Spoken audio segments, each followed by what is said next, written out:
Krishna. So Krishna has made a very, very emphatic point, saying that even if there is an accidental fall down in the life of my devotee, if he continues practicing bhakti very, very intensely with one pointed focus, he will get purified very quickly. Shripram bhavati dharmatma. And another very important point is, suppose if we want to avoid the fall down, what are we supposed to do? Like, we don't want to fall down and then get into the cycle of lamenting and again coming back to our original position. We have to continue chanting Hare Krishna Mahamantra. Hare Krishna, Krishna Krishna, Hare Hare, Hare Ram, Ram Ram, Hare Hare. We have to continue whatever activity we are doing incessantly without any stoppage. We have to continue chanting the Mahamantra. And this remembrance of the Lord, chanting of the Hare Krishna Mahamantra, will protect us from all the fall downs. Now, after having said this, Krishna continues glorifying bhakti, continues his declaration in shloka number 32. Mam hi partha vyapashrityah episyo papayonya yonayah striyo vaishyas tatha shrudras tepi yanti param gatim. So here Krishna is saying, Partha, O son of Pritha, Mam hi vyapashritya. So he's saying that those who take complete shelter of me, vyapashritya, and ye api syuhu papayonyah, even if they are born in a very low family, even if they have low birth, like striyah, women, vaishyah, the business class, shudrah, the worker class, tepi yanti param gatim, they can attain supreme destination. So Krishna is saying here, it doesn't matter the person belongs to which class, which creed, it doesn't matter. What matters is if he has taken my shelter, such a person, te api yanti param gatim, will attain the supreme destination. That is, he can break the cycle of birth and death and go back home, back to Godhead. So this is a very hope-giving shloka again for everyone.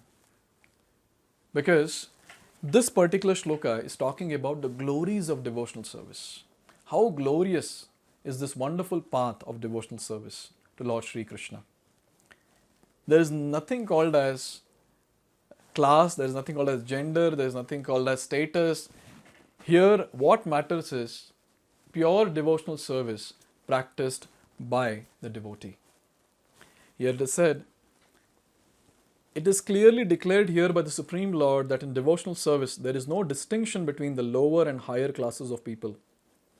In the material conception of life, there are such divisions, but for a person engaged in transcendental devotional service to the Lord, there are not. So, materially, there are so many sects and classes and statuses, etc.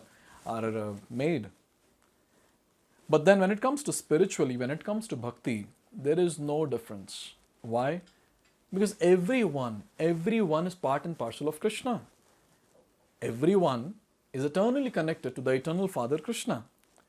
So no one is exempted from practicing bhakti. No one is exempted from going back home, back to Godhead. Everyone, no one is disqualified. This is the right word. No one is disqualified from practicing bhakti. Everyone is qualified enough to practice devotional service. Everyone.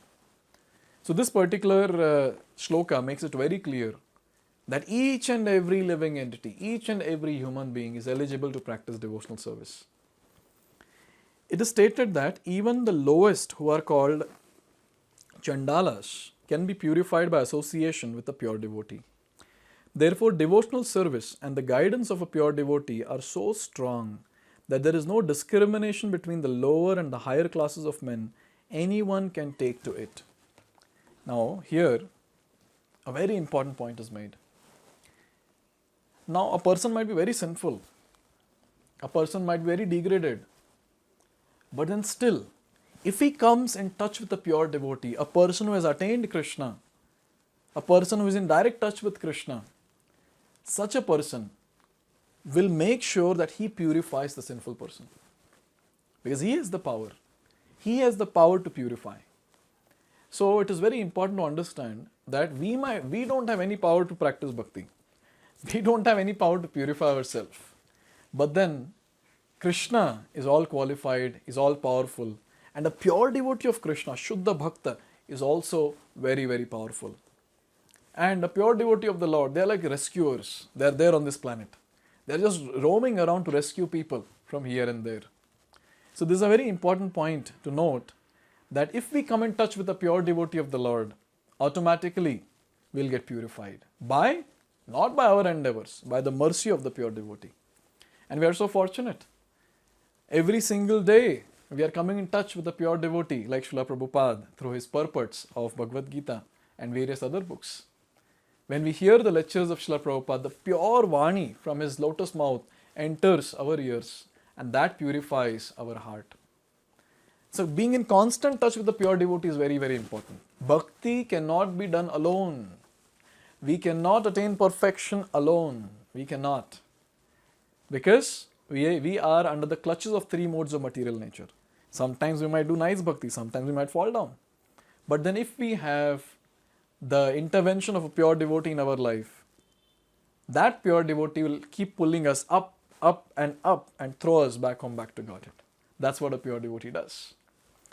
So here it is said that there are different modes of material nature, as we all know. So when mode of goodness is dominant in some class of people, they are called as Brahmanas. When mode of passion is dominant in some certain class of people, they are called like Kshatriyas or administrative class.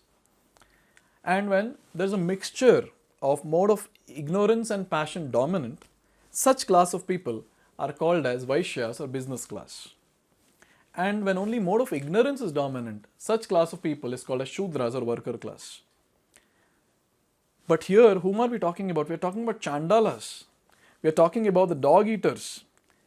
When it comes to these Chandalas, they are much, much lower than Shudras also. They take birth in the most sinful family because of the past karma, whatever they might have done. So here it is said that the association of those born in sinful families, like the Chandalas, is not accepted by the higher classes. So this was there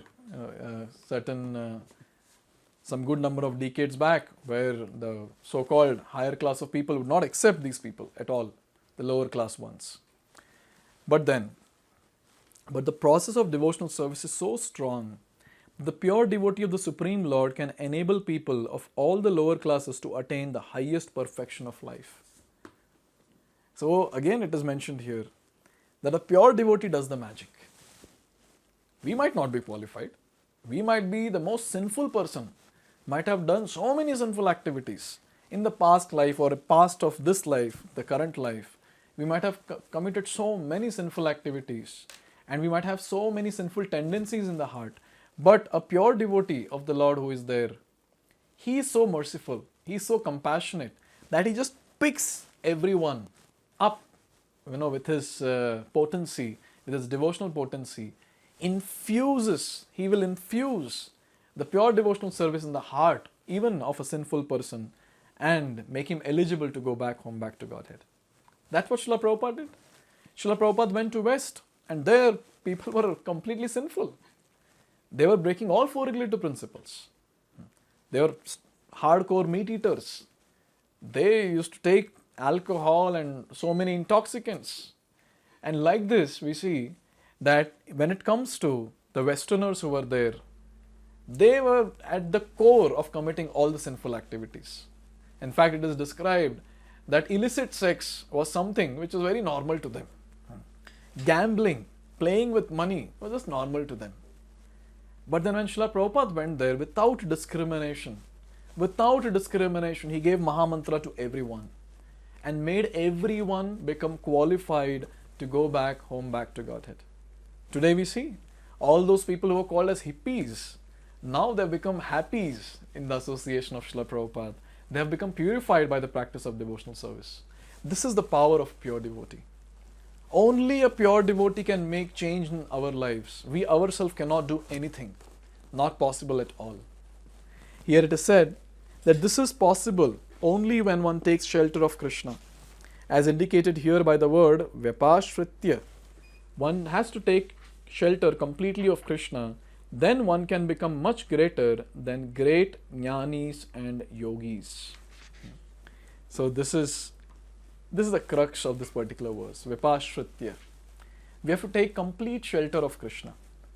Complete shelter means complete shelter. Complete shelter of Krishna. With one pointed focus, we have to practice bhakti.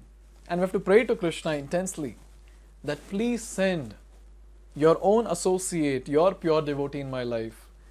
I am nowhere qualified to practice bhakti alone. I am all sinful. I am struggling. I am struggling with my senses and mind. Oh Krishna, please send your own pure devotee who will make that magic in my life by purifying me, by infusing the love of Krishna in my heart. Please help, O Krishna. We have to offer this prayer. Very, very intensely we have to offer this prayer. And we have to continue chanting Hare Krishna, Krishna Krishna, Hare Hare, Hare Ram, Ram Ram, Hare Hare.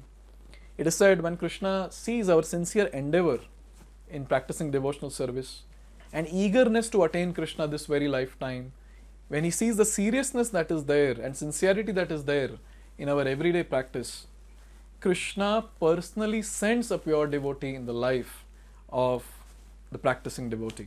This is what happened with Dhruva Maharaj. Dhruva Maharaj had an intense desire to attain Krishna. And out of nowhere, Narad Muni comes there. Who sent Narad Muni? Krishna. Krishna sent Narad Muni, and Narad Muni instructs him what to do and what not to do. In this way, what matters in our life, especially in the life of a devotee, is sincerity and seriousness in practicing devotional service. We cannot slacken in bhakti. We have very, very less time. In this less time, we have to attain perfection. So there is no question of slackening anywhere. Intensely, we have to practice every single day. So in this way, Krishna has spoken. He is glorified, very, very, very, very much glorified about bhakti, saying that even if someone has taken lower birth, doesn't matter, the person becomes eligible and goes back to Godhead by practicing bhakti, and the important word, Vyapashritya, by taking shelter of Krishna. Now having spoken this, now Krishna talked, here he spoke about people who took lower birth.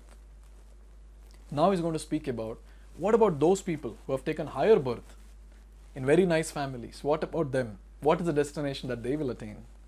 Let's see that in the next video. Hare Krishna. Hare Krishna, Krishna Krishna.